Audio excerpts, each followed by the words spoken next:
અને હવે જોઈએ સમાચારો વિસ્તારપૂર્વક તો નવસારીમાં સતત બીજા દિવસે ધોધમાર વરસાદ વરસી રહ્યો છે અને ભારે વરસાદના પગલે નવસારી શહેરમાં ઠેર ઠેર પાણી ભરાઈ ગયા છે।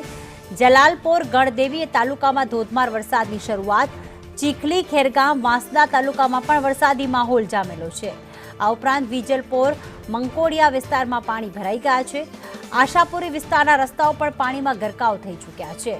નવસારીના દ્રશ્યો કે જ્યાં સવારથી ધોધમાર વરસાદની શરૂઆત થતા ઠેર ઠેર જળભરાવની સ્થિતિ સર્જાઈ છે। આ સવારના દ્રશ્યો આપ જોઈ રહ્યા છો કે જ્યાં વહેલી સવારથી જ્યાં તમામ લોકો પોતાના ગંતવ્ય સ્થળે જ્યારે પહોંચી રહ્યા છે, નોકરી, ધંધા, રોજગાર પર પહોંચી રહ્યા છે, ત્યારે આ જ રસ્તા ઉપર જાણે નદીઓ વહેતી હોય તેટલા પાણી ભરાઈ ગયા છે। આ પાણીમાંથી પસાર થવા વાહન ચાલકો મજબૂર।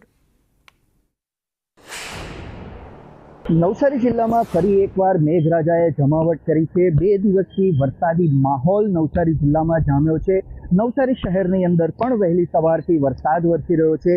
ત્યારે હાલ સીધા જે દ્રશ્યો આપ ટીવી સ્ક્રીન ઉપર જોઈ રહ્યા છો એ નવસારી શહેરના મંકોડિયા વિસ્તારના છે। વહેલી સવારથી મેઘરાજા જે મન મૂકીને વરસી રહ્યા છે તેને પગલે નવસારી શહેરના કેટલાક રસ્તાઓ જે છે એ પાણીમાં ગરકાવ થયા છે। ત્યારે આપ જે દ્રશ્યોમાં જોઈ રહ્યા છો તે પ્રમાણે આ વિસ્તાર જે છે એ સમગ્ર પાણીની અંદર ગરકાવ થયો છે અને વાહન ચાલકો અહીંયાથી ધીમી ગતિએ પસાર થવા માટે મજબૂર બન્યા છે। આ વિસ્તાર એવો છે જ્યાં દર વર્ષે ચોમાસાની અંદર પાણી ભરાઈ જતું હોય છે અને લોકોને હાલાકીનો સામનો કરવો પડતો હોય છે।